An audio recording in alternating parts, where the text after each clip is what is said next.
ន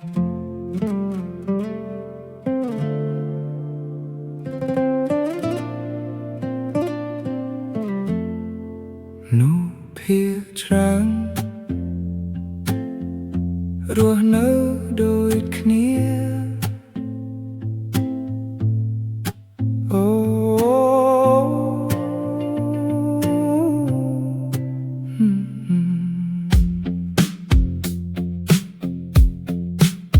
ភ្ញាក់ពីគេងមើលទូរស័ព្ទហើយភ្លេចមើលមេញញឹមដាក់គេតែហត់ក្នុងចិត្តដើរលឿនពេករហូតភ្លេចខ្លួនពេលខ្លះចិត្តគ្រាន់តែចង់ស្ងប់បន្តិច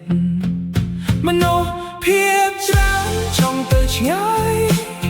តែភ្លេចរស់នៅកន្លែងដែលខ្លួនឈរជីវិតមិនលឿនទេមានតែចិត្តដែលរត់ពេកអូកុំប្រញាប់ពេកថ្ងៃនេះក៏សំខាន់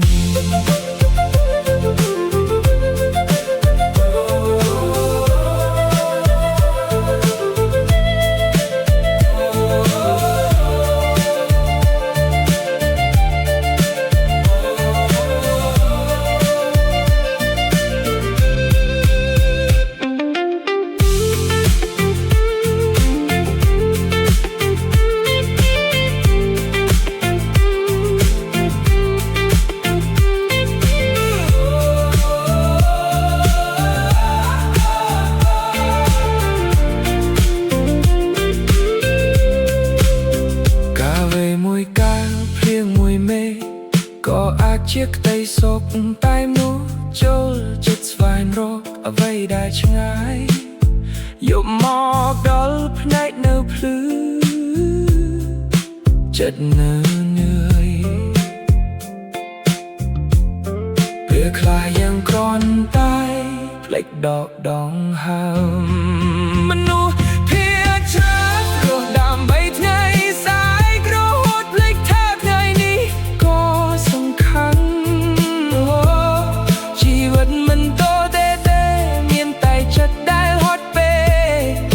ថ្ងៃធម្មតាក៏ស្រស់ស្អាតឲ្យយើងឈប់ប្រញាប់សំឡេងភៀងពន្លឺយកក៏អាចជាក្តីសុខ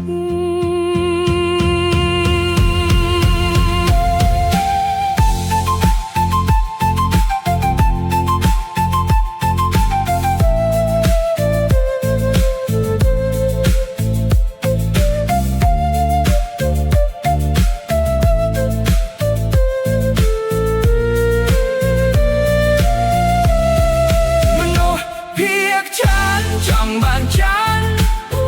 រហូតភ្លេចថាខ្លួនមានអ្វីរួចហើយ